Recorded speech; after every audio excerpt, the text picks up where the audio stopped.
Hi, ഞാൻ Ashraf Excel. Welcome to root records.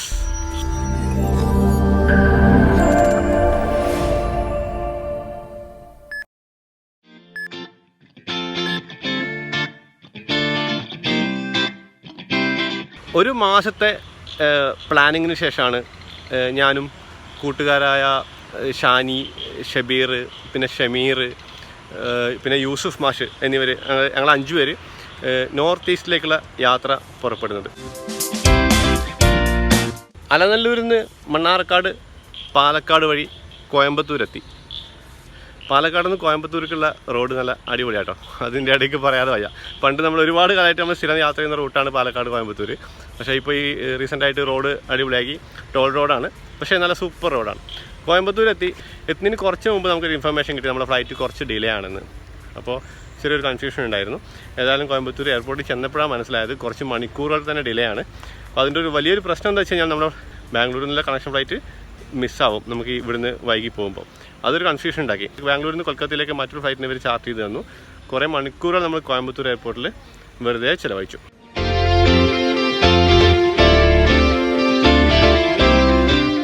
എയർപോർട്ടിൽ പക്ഷേ എന്താണെന്ന് വെച്ച് കഴിഞ്ഞാൽ നമ്മുടെ യൂസുഫ് മാഷ വീട്ടിൽ നിന്ന് അദ്ദേഹത്തിൻ്റെ വൈഫ് താത്ത നമുക്ക് പത്തിരിയും ബീഫൊക്കെ ഉണ്ടാക്കി കൊടുത്തയച്ചിരുന്നു. അതുകൊണ്ട് ഭക്ഷണത്തിൻ്റെ പ്രശ്നം ഉണ്ടായില്ല. എയർപോർട്ടിൽ നിന്നെങ്ങാനും ഭക്ഷണം വാങ്ങി കഴിക്കേണ്ടി വന്നിരുന്നെങ്കിൽ അവസ്ഥ അറിയാലോ. അങ്ങനെ കുറച്ച് വെയിറ്റ് ചെയ്തിട്ട് നമുക്ക് ഇൻഡിഗോയുടെ ഫ്ലൈറ്റ് റെഡിയായി. ഞങ്ങൾ ചെല്ലുന്നതുകൊണ്ടാണ് തോന്നുന്നുണ്ട് ഇവർ പ്രത്യേക ഒരു സംഭവം എഴുതി വെച്ചിട്ടുണ്ട്. കണ്ടോ ഈ റാമ്പിൽ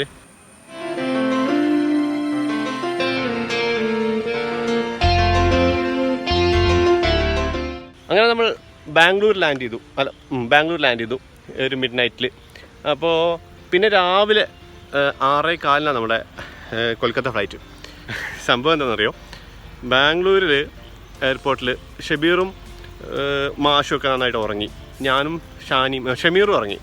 ഞാനും ഷാനിയും മാത്രം ഇങ്ങനെ നടന്നും ഇരുന്നും ഒക്കെ സമയം ചിലവഴിച്ചു. ഇപ്പം ഞാൻ നിങ്ങളോട് സംസാരിക്കുന്നില്ല ഇങ്ങനെ ഈ സെൽഫി വീഡിയോ. എൻ്റെ വ്ളോഗിനെ കൺസീവ് ചെയ്തത് ഈ രീതിയിലല്ല. നമ്മൾ എവിടെയാണ് പോകുന്നത് ആ സ്ഥലത്തുള്ള വിവരണങ്ങളെല്ലാം അവിടെ നിന്ന് തന്നെ ഇതേ രീതിയിൽ സെൽഫി വീഡിയോ എടുത്ത് കാണിക്കാനാണ് ഞാൻ ഉദ്ദേശിച്ചിരുന്നത്. പക്ഷേ ഒരു ക്യാമറയുടെ മുമ്പിൽ നിന്ന് ഇങ്ങനെ സംസാരിക്കാനുള്ള കോൺഫിഡൻസ് കുറവ് എനിക്ക് നല്ലവണ്ണം ഉണ്ടായിരുന്നു. അപ്പോൾ അത് കാരണം ഇപ്പോൾ നമ്മുടെ ഈ ആദ്യത്തെ 5-6 എപ്പിസോഡുകൾ നമ്മൾ ഇങ്ങനെ വീഡിയോ എടുത്ത സ്ഥലത്തുനിന്ന് അല്ലാതെ വേറെ സ്ഥലങ്ങളിൽ വന്നിട്ട് ഇങ്ങനെ പറഞ്ഞ് റെക്കോർഡ് ചെയ്ത് കാണിച്ചു തരേണ്ട അവസ്ഥയാണിപ്പോൾ. എന്തായാലും ഞാൻ ബാംഗ്ലൂർ എയർപോർട്ടിൽ നിന്ന് ശ്രമിച്ച് നോക്കിയിരുന്നു. ഒരു ഇൻട്രൊഡക്ഷൻ ചുമ്മാ പറയാം, നമ്മുടെ ചാനലിലേക്ക് ആളുകളെ വെൽക്കം ചെയ്യാൻ ഒരു ഇൻട്രോ പറയാൻ വേണ്ടിയിട്ട് മൊബൈൽ എടുത്തിട്ട് ഇങ്ങനെ എല്ലാവരും ഉറങ്ങുന്ന സമയത്ത് ഞാൻ ആ ലോഞ്ചിലൂടെ ഇങ്ങനെ നടന്ന് കുറേയൊക്കെ പറയാൻ ശ്രമിച്ചു. പക്ഷേ ഒട്ടും ശരിയായിരുന്നില്ല. അങ്ങനെയൊക്കെയാണ് ഞാൻ വ്ളോഗിങ്ങിനുള്ള ട്രെയിനിങ്ങൊക്കെ ആയിട്ടാണ് ഞാൻ നേരം വെളുക്കുന്നവരെ സമയം ചിലവഴിച്ചത്. അപ്പോൾ ഏതായാലും നേരം വെളുത്തു, ബാത്റൂമിലൊക്കെ പോയിട്ടൊന്ന് ഫ്രഷ് ആയിട്ട് ഞങ്ങൾ അവിടുന്ന് കൊൽക്കത്തയിലേക്ക് പുറപ്പെട്ടു.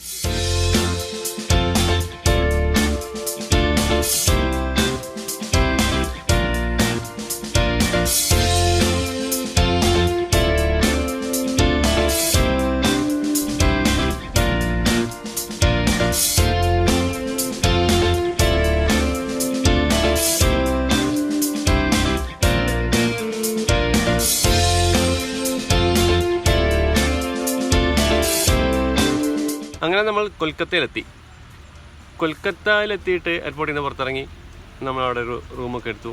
കൊൽക്കത്ത ഡീറ്റെയിൽ ആയിട്ട് കാണാനുള്ള ഉദ്ദേശം നമുക്ക് ഉണ്ടായിരുന്നില്ല ശരിക്കും.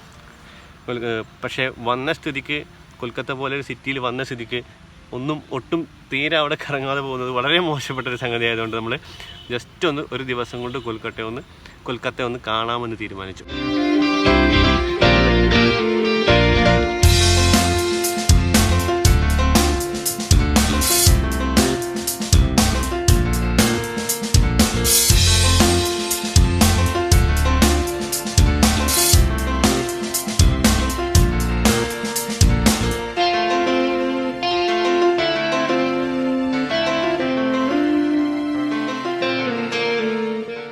ഇതാണ് ട്രാം. റോഡിലുള്ള പാളത്തിലൂടെ പോകുന്ന ചെറിയ തീവണ്ടികളാണ് ട്രാം എന്ന് പറയുന്നത്. ട്രാം കാർ എന്നും സ്ട്രീറ്റ് കാർ എന്നൊക്കെ ഇതിന് വേറെ പേരുണ്ട്. സാധാരണ 2-3 ചെറിയ ബോഗികളായിരിക്കും ട്രാമിനുണ്ടാവുക. ഇന്ന് ഇന്ത്യയിൽ ട്രാം കാർ സർവീസ് നടത്തുന്ന ഏക നഗരമാണ് കൊൽക്കത്ത. ഇപ്പോൾ ഈ കാണുന്നത് ഏഷ്യയിലെ തന്നെ ഏറ്റവും പഴയ ട്രാം ഗതാഗത സംവിധാനമാണ്.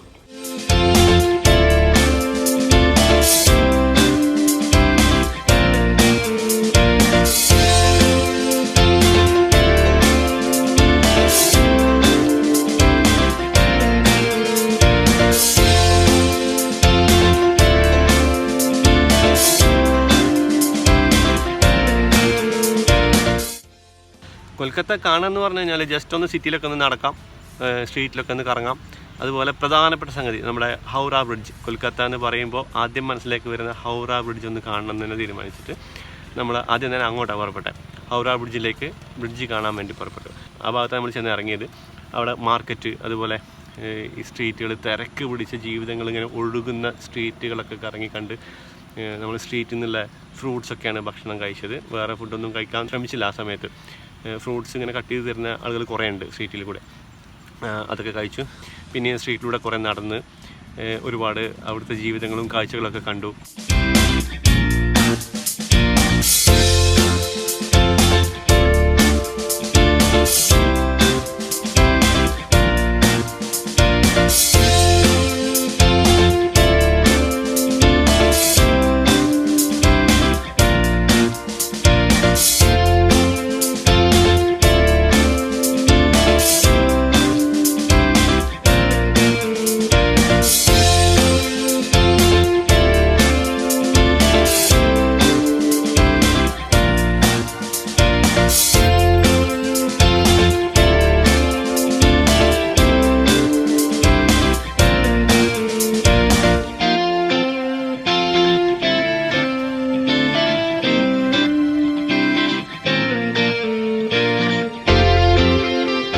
പിന്നെ വേറൊരു കാര്യം, ആ ഏരിയയിൽ നമ്മൾ പണ്ട് ബ്രിട്ടീഷുകാർ ഇന്ത്യ ഭരിക്കുന്ന സമയത്ത് നമ്മുടെ രാജ്യത്തിൻ്റെ തലസ്ഥാനമായിരുന്നല്ലോ കൊൽക്കത്ത.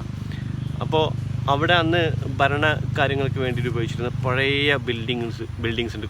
ഒരുപാട് ബിൽഡിങ്ങുകളുണ്ട്. പല പല കാര്യങ്ങൾക്ക് വേണ്ടി ഉപയോഗിച്ചിരുന്ന ഒരുപാട് വലിയ വലിയ ബിൽഡിങ്ങുകൾ ഇപ്പോൾ എല്ലാം ജീർണാവസ്ഥയിലാണ്. പിന്നെ അതുമാത്രമല്ലാതെ വേറെ ഒരുപാട് ബിൽഡിങ്സ്, പഴയ ജീർണിച്ച ബിൽഡിങ്ങുകളുണ്ട് കൽക്കത്തയിൽ. അത് കുറേ എണ്ണം ഭയങ്കര അപകടാവസ്ഥയിലാണ്. അപ്പോൾ കൊൽക്കത്ത മുനിസിപ്പൽ കോർപ്പറേഷൻ ഇപ്പോൾ കുറേ എണ്ണത്തിന് നോട്ടീസ് കൊടുത്തിരിക്കുക.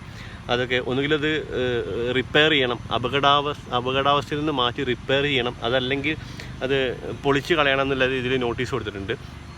അങ്ങനെയുള്ള ഒരുപാട് ബിൽഡിങ്സ് ഈ പരിസരത്തൊക്കെ കണ്ടു നമ്മൾ.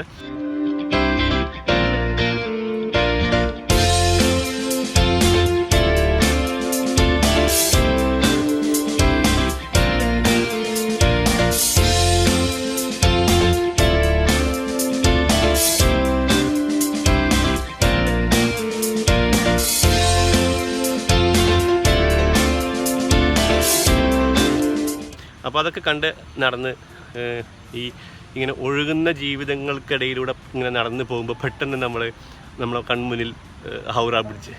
നമ്മൾ പ്രതീക്ഷിക്കുന്നില്ല അത്ര അടുത്ത ബ്രിഡ്ജിൻ്റെ അത്ര അടുത്താണ് നമ്മൾ നിൽക്കുന്നതെന്നുള്ളത്. പെട്ടെന്ന് മുന്നിലേക്ക് ഹൗറ ബ്രിഡ്ജ് ഇങ്ങനെ കടന്നു വന്നു.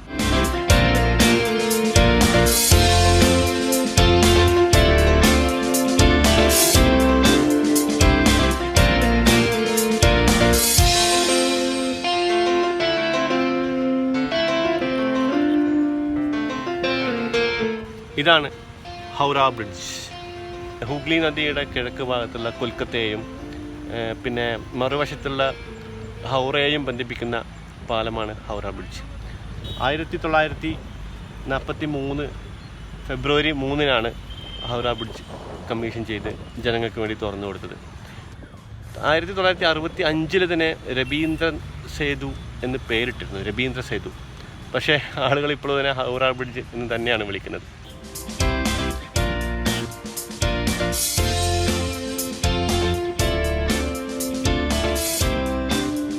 829 മീറ്റർ നീളത്തിൽ ഒരു തൂണ് പോലും ഇല്ലാതെ ഉരുക്കുകൊണ്ട് നിർമ്മിച്ചിട്ടുള്ള ഹൗറ ബ്രിഡ്ജ് ഇത്രയും അറിയപ്പെടുന്നത് അതിൻ്റെ ശില്പഭംഗി കൊണ്ട് തന്നെയാണ്.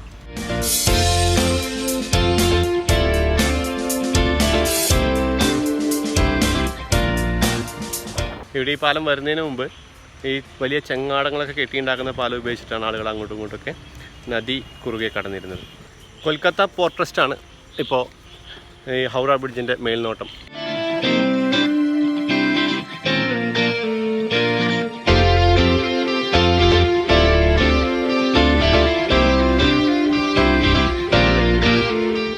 പാലം കണ്ടു കഴിഞ്ഞ് നേരെ ഇറങ്ങിയത് ഹൗറ റെയിൽവേ സ്റ്റേഷൻ്റെ മുമ്പിലേക്കാണ്.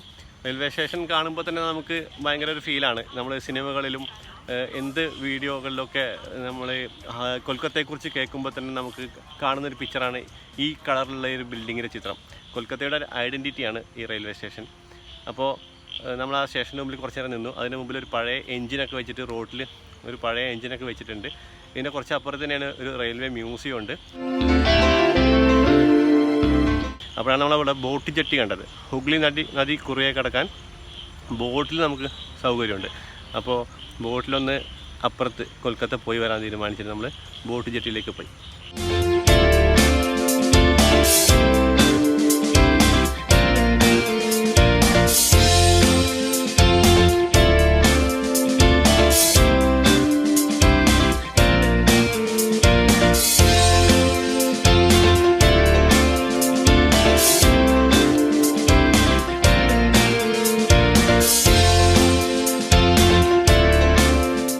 അങ്ങനെ ഹൂഗ്ലി നദിയിലൂടെ ബോട്ടിലൊരു യാത്ര.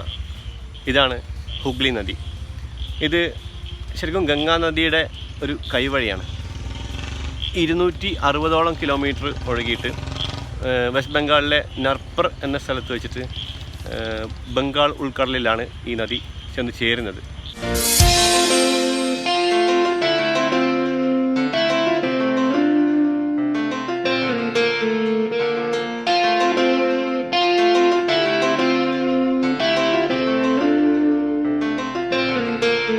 ഹൗറ ബ്രിഡ്ജിലെ വാഹനത്തിരക്ക്, ജനസംഖ്യയും വാഹനപ്പെരുപ്പം കൂടിയപ്പോൾ ഹൗറ ബ്രിഡ്ജിലെ തിരക്ക് ഒരുപാട് അധികമായപ്പോൾ മറ്റൊരു പാലത്തെക്കുറിച്ച് ചിന്തിച്ച് അങ്ങനെയാണ് വിദ്യാസാഗർ സേതു എന്ന ഈ പാലം, ഈ ദൂരെ കാണുന്ന ഈ പാലം ഉണ്ടാക്കിയത്. ഇത് 1972 തുടങ്ങിയിട്ട് 92 വരെയുള്ള 20 വർഷം കൊണ്ടാണ് പണി പൂർത്തീകരിച്ചത്.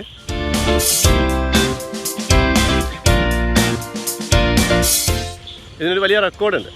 ഇന്ത്യയിലെ ആദ്യത്തേതും ലോകത്തിലെ ഏറ്റവും വലിയതുമായ കേബിൾ പാലമാണ് Vidyasagar Setu. 13,200 metric tonne steel കൊണ്ടാണ് ഈ പാലം നിർമ്മിച്ചിട്ടുള്ളത്.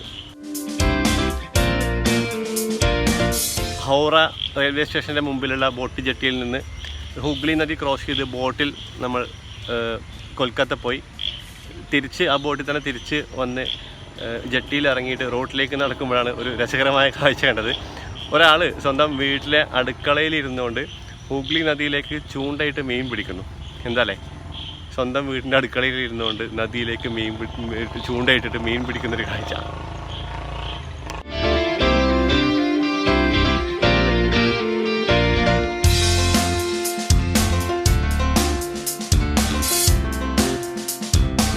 അങ്ങനെ റെയിൽവേ സ്റ്റേഷൻ്റെ മുമ്പിൽ നിന്ന് ചായ കുടിച്ച് നിൽക്കുമ്പോഴാണ് ഷാനി സോനാഗച്ചിയെക്കുറിച്ച് പറഞ്ഞത്.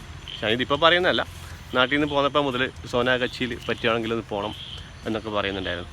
അപ്പോൾ നമ്മൾ അതിനെക്കുറിച്ച് അന്വേഷിച്ചു. ഒരുപാട് കേട്ടിട്ടുണ്ട്, ഒരുപാട് വായിച്ചിട്ടുണ്ട്. അപ്പോൾ പക്ഷേ ഭയങ്കര പേടിയാണ് അങ്ങോട്ട് പോകാൻ എല്ലാവർക്കും. പേടി വെറുതെ അല്ല, അങ്ങോട്ട് പോയി കഴിഞ്ഞാൽ കയ്യിലുള്ള കാശ് മുഴുവൻ പോവും.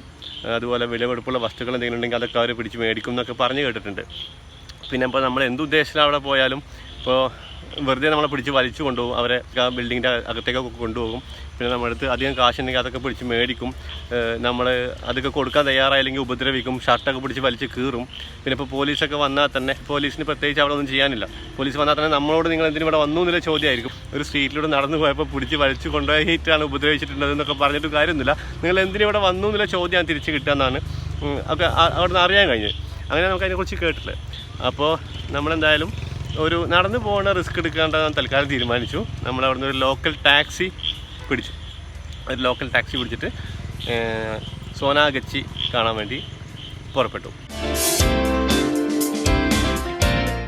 സോനാഗച്ചി ഏഷ്യയിലെ തന്നെ, ശ്രദ്ധിക്കണം, ഏഷ്യയിലെ തന്നെ ഏറ്റവും വലിയ റെഡ് ലൈറ്റ് ഡിസ്ട്രിക്റ്റ് എന്നറിയപ്പെടുന്നതല്ല, അതാണ് സോനാഗച്ചി.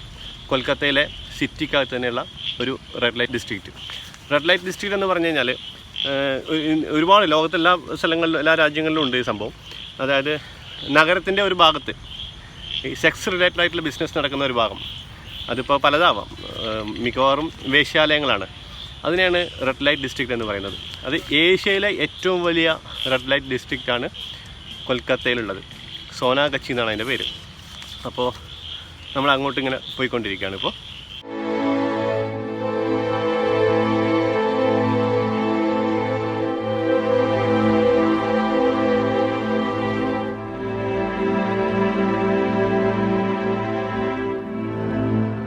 ഇത് ആരംഭിക്കുന്നത് ഭാര്യമാരൊക്കെ ഇവിടെ ഇംഗ്ലണ്ടിലായിരിക്കുമ്പോൾ ബ്രിട്ടീഷ് സോൾജേഴ്സിന് വേണ്ടി, ബ്രിട്ടീഷ് പട്ടാളക്കാർക്ക് വേണ്ടിയിട്ട് ബ്രിട്ടീഷ് ഈസ്റ്റ് ഇന്ത്യ കമ്പനിയാണ് പണ്ട് കാലത്ത് സോനാഗച്ചിയിൽ ഇങ്ങനെ ഒരു സംഭവം ആരംഭിക്കുന്നത്. അന്നൊക്കെ ലോക്കലി ആ പരിസരങ്ങളിൽ നിന്നുള്ള വിധവകളെയാണ് ഇതിന് വേണ്ടിയിട്ട്, സെക്സ് വർക്കിന് വേണ്ടിയിട്ട് ഇവിടെ എത്തിച്ചിരുന്നത്. ഇന്ന് കഥകളൊക്കെ മാറി. ഈ ഹ്യൂമൻ ട്രാഫിക്കിംഗ് ഒക്കെ നടക്കുന്നുണ്ടല്ലോ. പല രീതിയിൽ വഞ്ചിക്കപ്പെട്ടിട്ടും സ്വയം തയ്യാറായിട്ടും ജീവിക്കാൻ വേറെ മാർഗ്ഗമില്ലാത്ത സിറ്റുവേഷനിലും ഒക്കെ പല രീതിയിലാണ് ഇവിടെ ആളുകൾ, സ്ത്രീകൾ എത്തിപ്പെടുന്നതും എത്തിക്കുന്നതും. ഇവിടെ ഇപ്പോൾ നിലവിൽ 2012 കണക്കനുസരിച്ചിട്ട് 11,000 മുതൽ 13,000 വരെ സ്ത്രീകൾ, 11,000 മുതൽ 13,000 വരെ എണ്ണം സ്ത്രീകൾ ഇവിടെ സെക്സ് വർക്കറായിട്ട് ജോലി ചെയ്യുന്നുണ്ട്.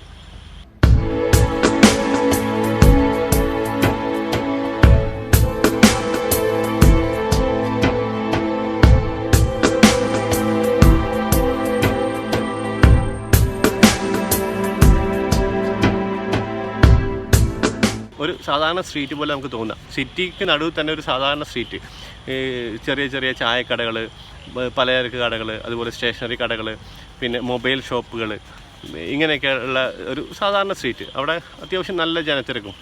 പക്ഷേ ഞങ്ങൾ ചെല്ലുന്നത് ഒരു ഉച്ച സമയത്താണ്, ഒരു മണി, 12 മണി 1 മണി സമയത്താണ്. ശരിക്കും ആ സമയത്ത് ഈ പറയുന്ന സ്ത്രീകൾ, സെക്സ് വർക്കേഴ്സായിട്ടുള്ള സ്ത്രീകൾ ആരും പുറത്തുണ്ടാവില്ല.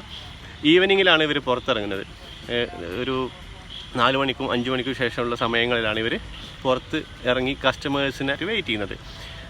ഈ സ്ത്രീകളും, സെക്സ് വർക്കേഴ്സായിട്ടുള്ള സ്ത്രീകളും, പിന്നെ നമുക്കവിടെ കാണാൻ കഴിയുന്നത് ഇവർക്ക് വേണ്ടിയിട്ട് കസ്റ്റമേഴ്സിനെ എത്തിക്കുന്ന ഇടനിലക്കാരാണ്, പിമ്പുകളായിട്ടുള്ള ആളുകളെയാണ് വേറെ നമുക്കവിടെ കൂടുതലായിട്ട് കാണാൻ പറ്റുക.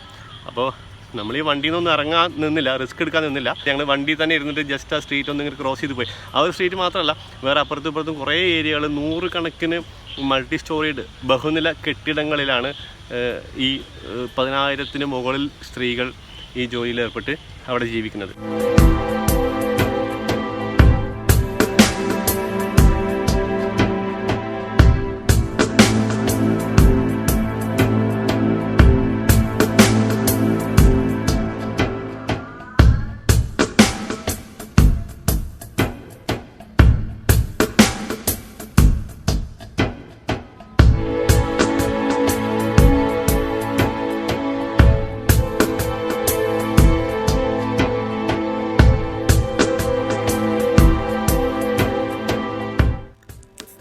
സോനാഗച്ചിയിൽ നിന്ന് ഇറങ്ങി തിരിച്ച് ഞങ്ങളെ ഹൗറയിൽ തന്നെ കൊണ്ടുവിട്ടു ടാക്സി ഡ്രൈവർ. എന്നിട്ട് പിന്നെ ഞങ്ങളൊരു ചായ കുടിക്കാൻ വേണ്ടിയിട്ട് ഒരു ചെറിയ ചായക്കടയിൽ ചെന്നപ്പോൾ അവിടെ ചായയേക്കാൾ ചൂടുള്ള രാഷ്ട്രീയ ചർച്ചകൾ നടക്കുക. ഞങ്ങൾ കേരളത്തിൽ നിന്ന് അറിഞ്ഞപ്പോൾ പിന്നെ ചർച്ച കേരള രാഷ്ട്രീയത്തെക്കുറിച്ചായി.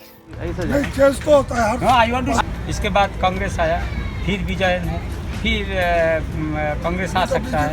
बहुत चेष्टा कर रहा है, बोल उसको 2 टुकड़ा कैसे कर दे, ना नहीं कर सकेगा। एरिया है, इतना बड़ा एरिया में एक राज होता है. പിന്നെ കൽക്കട്ടയിൽ നമ്മൾ ഒരു ശ്രദ്ധിച്ച വേറൊരു കാര്യം, അവിടെ ചായക്കടകളിലൊന്നും പ്ലാസ്റ്റിക് ഗ്ലാസ്സിൽ അവർ ചായ തരുന്നില്ല. ഈ വളരെ ചെറിയ മണ്ണിൻ്റെ പാത്രങ്ങളാണ്, മൺപാത്രങ്ങളാണ്, വളരെ ചെറുത്. അവിടെ എല്ലാ ചായക്കടകളിലും ചാക്കുകളിൽ ഇങ്ങനെ സ്റ്റോക്ക് ചെയ്ത് വെച്ചിട്ട് കാണാൻ പറ്റും. വളരെ ചെറിയ ഭംഗിയുള്ള മൺപാത്രങ്ങൾ. അത് സിംഗിൾ യൂസാണ്, നമ്മൾ ഉപയോഗിച്ച് കഴിഞ്ഞാൽ അത് ഡിസ്പോസ് ചെയ്യുന്നത്. അത് കാണുമ്പോൾ ഒരു വിഷമമാണ്. നല്ല ഭംഗിയുള്ള പാത്രങ്ങളാണ്, ഒരു പ്രാവശ്യം ഉപയോഗിച്ചിട്ട് അത് എറിഞ്ഞു പൊട്ടിച്ച് കളയുന്ന ഒരു ശീലമാണ് അവിടെ. പ്ലാസ്റ്റിക് നിരോധനമായിരിക്കും, പ്ലാസ്റ്റിക് ഗ്ലാസിൻ്റെ നിരോധനം കൊണ്ടായിരിക്കും ഇത് സംഭവിക്കുന്നത്. ഇവർക്ക് ഏകദേശം ഒരു ഗ്ലാസ്സിന് 75 പൈസയോ ₹1 എങ്ങാണ്ട് വരുന്നത് അവരുടെ ചിലവ്. അതെടുത്തിട്ട് അവർ ജസ്റ്റ് ഒന്ന് ഇങ്ങനെ തുടച്ചിട്ട് അതിനകത്ത് ചായ ഒഴിച്ച് തരും. നമ്മൾ കുടിച്ച് കഴിഞ്ഞിട്ട് വളരെ ചെറുതായിരിക്കും, ചായ കുടിച്ച് കഴിഞ്ഞിട്ട് നമ്മൾ ഡിസ്പോസ് ചെയ്യും.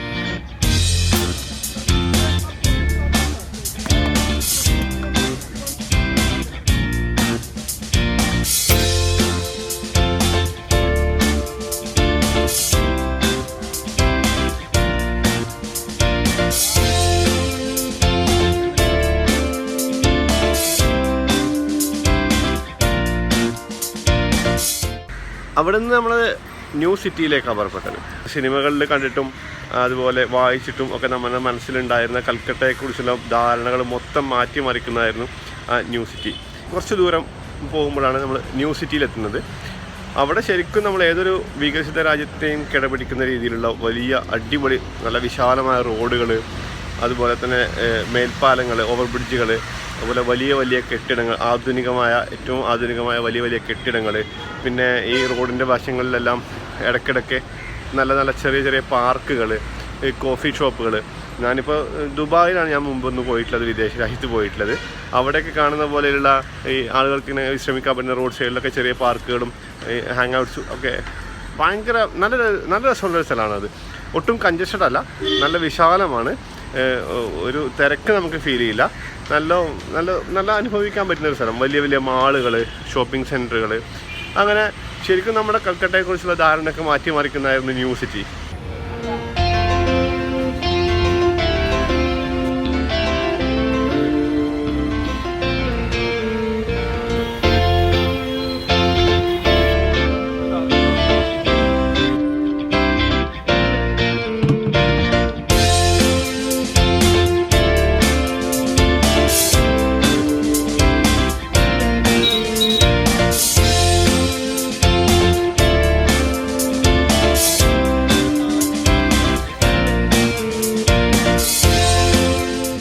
ന്യൂ സിറ്റിയും കണ്ടതിന് ശേഷം നമ്മൾ റൂമിലേക്ക് പോയി. അടുത്ത ദിവസമാണ് നമ്മൾ സിലിഗുരിയിലേക്ക് പുറപ്പെടുന്നത്. കൽക്കട്ടയിൽ നിന്ന് സിലിഗുരിയിലേക്കുള്ളതാണ് നമ്മുടെ യാത്രയാണ് നമ്മുടെ അടുത്ത എപ്പിസോഡ്. ഈ എപ്പിസോഡ് ഇവിടെ അവസാനിക്കുകയാണ്. അപ്പോൾ കണ്ടവർക്കൊക്കെ ഇഷ്ടമായെന്ന് വിചാരിക്കുന്നു. ഇഷ്ടമായെങ്കിൽ മറ്റുള്ളവർക്ക് വേണ്ടി ഷെയർ ചെയ്യാം. എൻ്റെ ചാനൽ ഇതുവരെ സബ്സ്ക്രൈബ് ചെയ്തിട്ടില്ലെങ്കിൽ സബ്സ്ക്രൈബ് ചെയ്ത് സപ്പോർട്ട് ചെയ്യാം. അപ്പോൾ അടുത്ത എപ്പിസോഡിൽ വീണ്ടും കാണാം. ബൈ.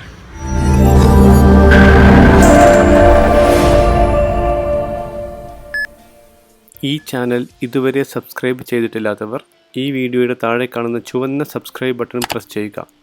തുടർന്ന് തൊട്ടടുത്തുള്ള ബെൽ ഐക്കൺ പ്രസ് ചെയ്ത് നോട്ടിഫിക്കേഷൻ എനേബിൾ ചെയ്യുക. താങ്ക്